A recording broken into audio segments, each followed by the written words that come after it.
Good afternoon. Phil Lindeman with your Krystal 93 News for Mountain Comfort Furnishings and Design. A 21-year-old skier died yesterday trying to jump US 40 at Berthoud Pass. The unidentified man came up short on a road gap just west of the summit and smashed into the pavement. Authorities call it a high-risk stunt. The man was wearing a helmet and other protective gear. A box truck crashed on I-70 between the tunnels and Silverthorne just before dawn today, leaking gas and oil. The driver was not injured. A Summit Fire and EMS hazmat team mopped up about 25 gallons of gas. A Silverthorne tax question that passed by just 3 votes last week will be ratified tonight. It lets the town borrow up to $50 million for workforce housing projects. Town officials were surprised it did not pass by more. Town of Dillon is hunting for a new council member. Barely a week after town elections, Tony Scalise resigned March 27th. He's moving out of the state. Dillon canceled its election for a lack of candidates before he announced his resignation. If you want to fill the empty seat, apply by April 19th. Interviews will be next month.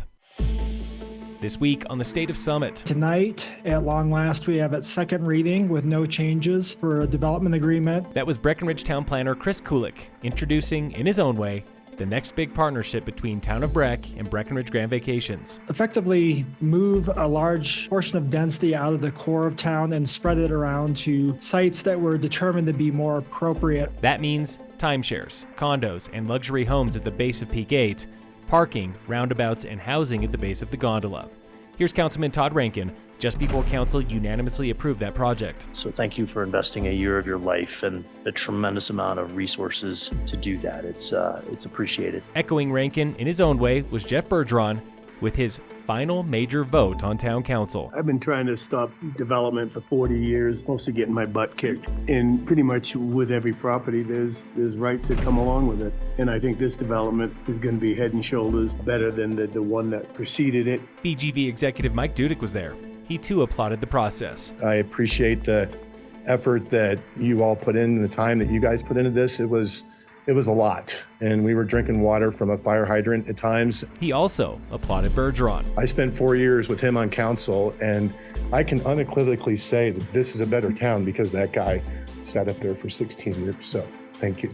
Just one local head comments about new traffic on Ski Hill Road. He's worried about it. Council promised to consider solutions and gave no specifics. Tune in again next week for the State of Summit on Krystal 93. In sports, tonight the Nuggets are fighting for first place in the Western Conference. They're up against the Timberwolves at 8 on ESPN.